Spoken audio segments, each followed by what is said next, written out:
Mapagpalang araw sa lahat for today's video. Ngayon ko lang nalaman, ang TVS po pala ay meron silang pantrang nilabas. Ang pangalan po nun ay Max 4R. Ngayon, dito ko lang po siya nakita sa may Wheeltech po. Pero ano po siya mga guys, repo na po siya. Kaya tignan lang natin yung kanyang mga features. Bakit ano? Kasi pag pupunta ako ng mga ibang asa, hindi ko na rin siya makita. Tara, tignan natin. Pero pag hindi pa kayo nakasubscribe sa akin, please hit the notification bell para updated kayo sa aking mga videos. Tama guys, simulan natin itong video. So yung mga guys, ito po yun TVS Max 4R. Yan.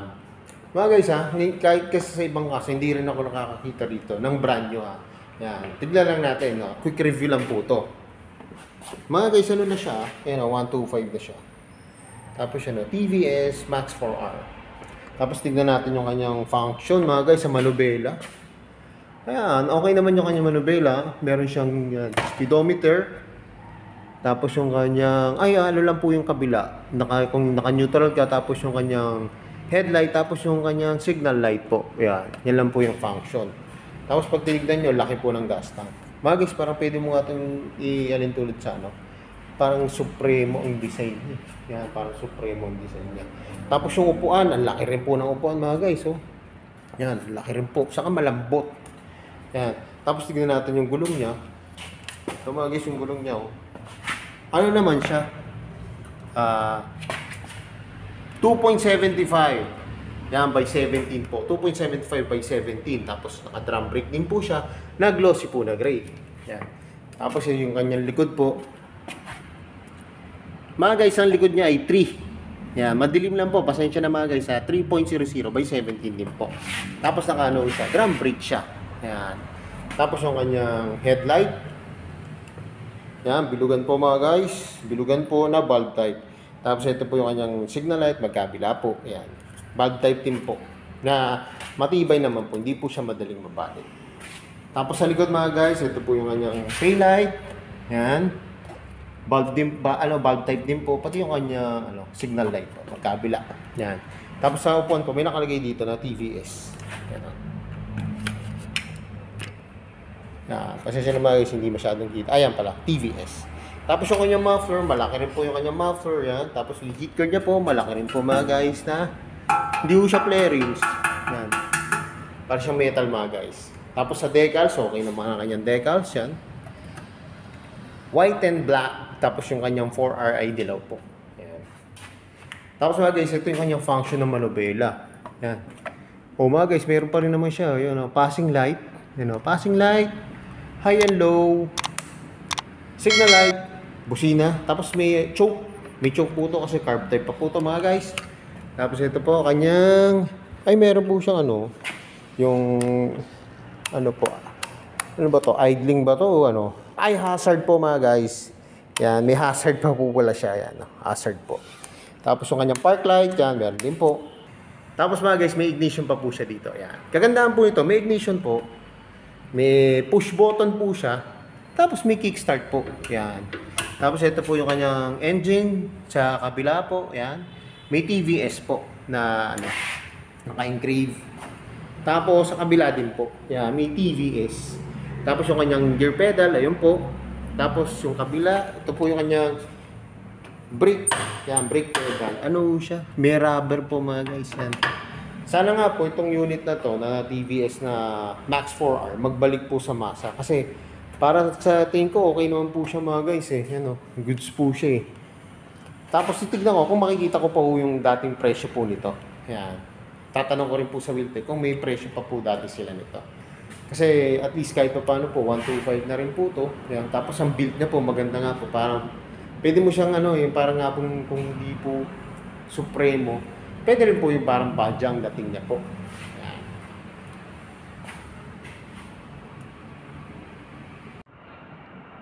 So yung mga guys, ito nga po pala yung susiyan ng Max 4R ng TVS yan. Maganda rin po, malaki rin po. Yan, maba. Tapos yung function niya po, pag gusto niyo pong ilak yung manubela, i-on nyo na po yung ignition. Yan. Yun lang naman po yung function niya mga guys.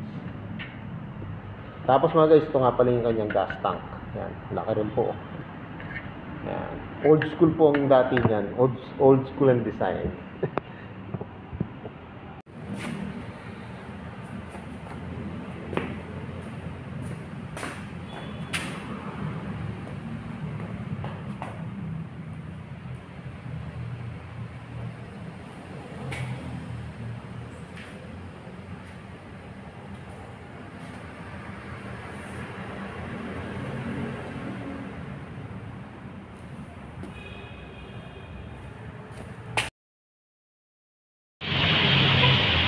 Mga guys, dagdag ko lang po dito po sa may Barangay Dila, yan, Miltec po. May nakita pa po ako isang TVS, ano na rin po to, repo.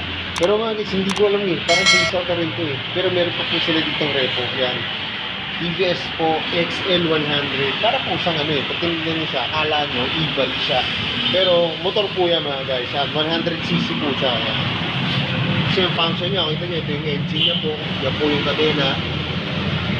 Sayang nga lang po kasi na-face out po itong mga ganito. Pero mukha naman po siyang goods. Okay, parang classic look po siya. Ayan. Tapos yan po yung kanyang gauge panel. Parang old school po mga design niya. Ayan, kita niyo yung kanyang gauge panel. Ito po yung kanyang susian. Ayan, yung kanyang signal light. Yung kanyang high and low po. Ayan. Tapos may po siya dito. Ito, parang may USB port pa nga po mga guys. Ayan mga guys, may USB port siya. Ayan, may USB port po siya. Tapos pagka makikita nyo yung kanyang gas tank, dalahan nyo, lagayan lang ng kung anong container po. Tapos ito po yung kanyang upuan, mga guys. Yung pan driver po, maliit lang po, pero yung pang angkas, mas malaki Tapos ito po yung kanya may footboard po siya. Sa mga guys, automatic siya. Ngayon ko lang napansin, automatic pala ito mga guys. Automatic siya na may kadena. Diba? Yun pala ang design nito. Kaya talagang parang siya, old school po. Tapos yan po yung kanyang tail light bulb type po, tapos ang kanyang signal light dyan, bulb type po. Kaya kung may naghahanap po kung sige ng ganyan, yung XL100 dyan, oo nga po mga guys, yan automatic. Naghahanap pa rin sa inyo yan. Gusto ng vintage na itsura, na old school na parang pinaghalong parang pampantra na ginawang automatic po na scooter. Yan, pasyalan nyo na po, meron pa ho yan dito. Sayang nga lang po, hindi ko po siya na-review yung talagang bagong unit. Kasi hindi ko na po inabutan to mga guys. Hindi ko inabutan. Nakikita ko siya dati pero hindi ko po alam na motor pala siya. Akala ko dati kasi e-bike siya. So yun mga guys, hanggang dito na lang. Hindi pa kayo nakasubscribe sa akin, please hit the notification bell para updated kayo sa aking mga videos. Mga guys, pasya lang kayo dito sa may Miltec, dito po sa may Barangay Dila, Santa Rosa, Laguna, at marami po kayong makikita rito pag maging query kayo. Marami rin po dito repo mga guys. Mga naghahanap ng repo, ng brand new. Tapos ang dami po nilang promo ngayon dito. Yung Thunders, yung piso down payment. Ang dami nyo pong pagpipilian mga promo mga guys. Kaya yon, gaya ng lagi sinasabi, ingat po palagi. Ride safe always and God bless po. Pa-like and share na rin po ng aking mga videos. Bye-bye!